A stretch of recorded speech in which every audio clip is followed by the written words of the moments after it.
Hi అండి, నమస్తే. Welcome back to VV kitchens. నేను మీ వర్ధిని విజయ్.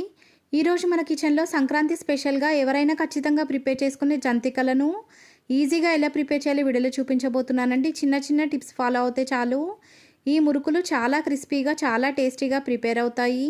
ఒకసారి ఈ వీడియో క్లిప్ని చూసినట్లయితే ఈ మురుకులు ఎంత టేస్టీగా, ఎంత క్రిస్పీగా ప్రిపేర్ అయ్యాయో మీకే తెలుస్తుంది.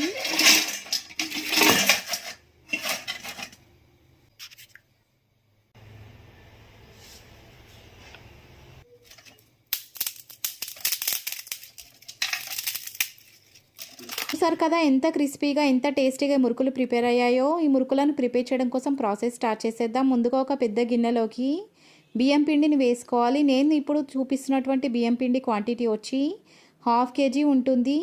2 కప్పుల బియ్యం పిండికి 1 కప్పు దాకా శనగపిండిని వేసుకోవాలి. మీరు ఏ కప్పుతో అయితే బియ్యం పిండిని కొలుచుకుంటున్నారో అదే కప్పుతో శనగపిండిని కూడా కొలుచుకోవాలి. ఇప్పుడు ఈ పిండిలోకి 3 టేబుల్ స్పూన్ల దాకా కారాన్ని, రుచికి తగినంత ఉప్పును వేసుకోవాలి. వీటితో పాటుగా 1 టేబుల్ స్పూన్ దాకా అల్లం వెల్లుల్లి పేస్ట్ని, 1/2 టీ స్పూన్ దాకా పసుపును కూడా వేసుకున్న తర్వాత 150 గ్రాముల దాకా నువ్వులను వేసుకున్న తర్వాత 1 టేబుల్ స్పూన్ దాకా ఓమన్ తీసుకొని దాన్ని చేతిలో వేసుకొని చేతితో గట్టిగా క్రష్ చేసేసుకొని ఈ ఓమ మొత్తాన్ని కూడా ఈ పిండిలోకి వేసేసుకొని వీటన్నిటినీ కూడా ఈ పిండి మొత్తంతో పాటు కలిసేలాగా అడుగు నుంచి కలుపుకోవాలి. బియ్యం పిండి ఇంకా శనగపిండి ఒకదానితో పాటు మరొకటి కలిసిపోయి మనం వేసుకున్నటువంటి ఇంగ్రీడియంట్స్ అన్నీ కూడా ఈ పిండితో పాటు కలిసేలాగా అడుగు నుంచి కలుపుకోవాలి. పిండి మొత్తాన్ని కూడా కలిపేసుకున్న తర్వాత ఈ పిండిలోకి మంచినీళ్ళను వేసుకొని పిండిని చపాతీ పిండిలాగా కలుపుకోవాలి. ఈ మురుకులను ప్రిపేర్ చేసేటప్పుడు వేడి నీళ్ళను వేయాల్సిన అవసరం లేదండి. నార్మల్ వాటర్తోనే ఈ పిండి మొత్తాన్ని కూడా కలిపేసుకోవచ్చు. ఈ పిండి కలుపుకోవడానికి అవసరమైన వాటర్ని కొంచెం కొంచెంగా వేసుకుంటూ ఈ పిండి మొత్తాన్ని కూడా కలిపేసుకోవాలి. ఈ పిండిని చపాతీ పిండి కన్సిస్టెన్సీకి అంటే కూడా కాస్త మెత్తగా ఉండేలాగా చూసుకోవాలండి. అలా అయినప్పుడే ఈ పిండిని మురుకుల పీటలో పెట్టి మురుకులను ప్రిపేర్ చేసేటప్పుడు పిండి ఈజీగా బయటకు వస్తుంది. అలా కాకుండా ఈ పిండిని కనుక గట్టిగా కలుపుకున్నట్లయితే ఈ మురుకుల పాత్రలో నుంచి పిండి అనేది బయటకు రావడానికి ఇబ్బందిగా తయారవుతుందండి. అలా చేసినప్పుడు మనకి చేయి నొప్పి వచ్చే అవకాశం ఉంటుంది. అందుకోసమే పిండి కన్సిస్టెన్సీని చపాతీ పిండి కంటే కూడా కాస్త మెత్తగా ఉండేలాగా చూసుకోవాలి. పిండి మొత్తాన్ని కూడా వీడియోలో చూపించినట్టుగా కలిపేసుకున్న తర్వాత దీనిపైన ఒక గిన్నెని బోర్లించి 15 నిమిషాల నుంచి హాఫ్ అన్ అవర్ పాటు ఈ పిండికి రెస్ట్ ఇవ్వాలి. కాసేపటి తర్వాత కొంచెం కొంచెంగా ఈ పిండి ముద్దల నుంచి పిండిని తీసి మురుకుల పాత్రలో ఎంత పిండి అయితే పడుతుందో అంత ముద్దలాగా ఈ పిండిని మౌల్డ్ చేసేసుకోవాలి.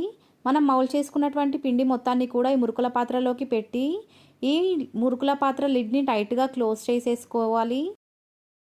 ఇప్పుడు స్టవ్ ఆన్ చేసి స్టవ్ పైన ఒక పెద్ద ఐరన్ ప్యాన్ని ఉంచి దాంట్లోకి డీప్ ఫ్రై కోసం ఆయిల్ని వేసి వేడి చేసుకున్న తర్వాత ఆయిల్ బాగా వేడైందో లేదో కొంచెం పిండిని వేసుకొని చెక్ చేసుకోవాలి. వీడియోలో చూపిస్తున్నట్టుగా ఈ ఆయిల్లోకి కొంచెం పిండిని వేసినట్లయితే ఇలా పైకి తేలి వస్తుందండి. అలాంటి టైంలో ఈ ఆయిల్ అనేది పర్ఫెక్ట్గా వేడైనట్టండి. ఇప్పుడు ఈ ఆయిల్లోకి మురుకులను ప్రెస్ చేసుకోవాలి. మీకు కనుక డైరెక్ట్గా మురుకులను ఆయిల్లోకి ప్రెస్ చేయడం కనుక రాకపోయినట్లయితే ఒక ఆయిల్ పేపర్ పైన కానీ లేదా వేరే ఏదైనా మూత పైన కానీ ఆయిల్ని రాసుకొని ఆ మూత పైన ఈ మురుకులను ప్రెస్ చేసేసుకొని చేతితో జాగ్రత్తగా తీసి ఆయిల్లోకి వేసేసుకోవాలి.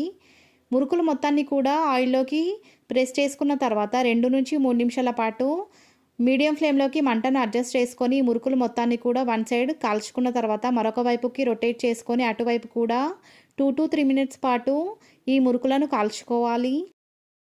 ఇలా ఫ్రై చేసుకున్నటువంటి మురుకులని ఆయిల్లో నుంచి బయటకు తీసి కాసేపు టిష్యూ పేపర్ పైన కనుక వేసినట్లయితే ఎక్సెస్ ఆయిల్ ఏదైనా కనుక ఉన్నట్లయితే ఆయిల్ టిష్యూ పేపర్కి పట్టేస్తుంది. సేమ్ ఇదే ప్రాసెస్లో మిగిలిన పిండితో బ్యాచ్ల వైజ్గా ఈ జంతికలను ప్రిపేర్ చేసుకోవాలి. ఈ జంతికలను 15 to 20 డేస్ పాటు ఈజీగా స్టోర్ చేసుకోవచ్చు. వీటి టేస్ట్ మాత్రం సూపర్గా ఉంటుంది. ఒకసారి కనుక ఈ జంతికలను తినడం స్టార్ట్ చేశారంటే ఆపడం మాత్రం మీ వల్ల కాదండి. అంత టేస్టీగా ఈ జంతికల రుచి అనేది ఉంటుంది.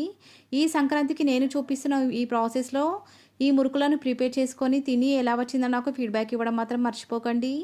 మరికొన్ని సంక్రాంతి స్పెషల్గా ప్రిపేర్ చేసుకునే రెసిపీస్ కూడా మన ఛానల్లో అవైలబుల్గా ఉన్నాయి. మీకు కనుక కావాలనుకుంటే లింక్ డిస్క్రిప్షన్లో ఇస్తాను, మీకు వీలైతే ఒకసారి చెక్ చేసేయండి. ఇప్పటి వరకు నా ఛానల్ని కనుక సబ్స్క్రైబ్ చేసుకోకపోతే ఒకసారి సబ్స్క్రైబ్ చేసుకోండి.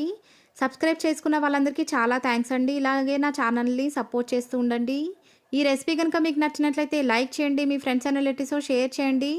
ఇలాంటి simple and easy tasty traditional recipes కోసం మన వివి కిచెన్స్ ఛానల్ని సబ్స్క్రైబ్ చేయడం మాత్రం మర్చిపోకండి. Thank you.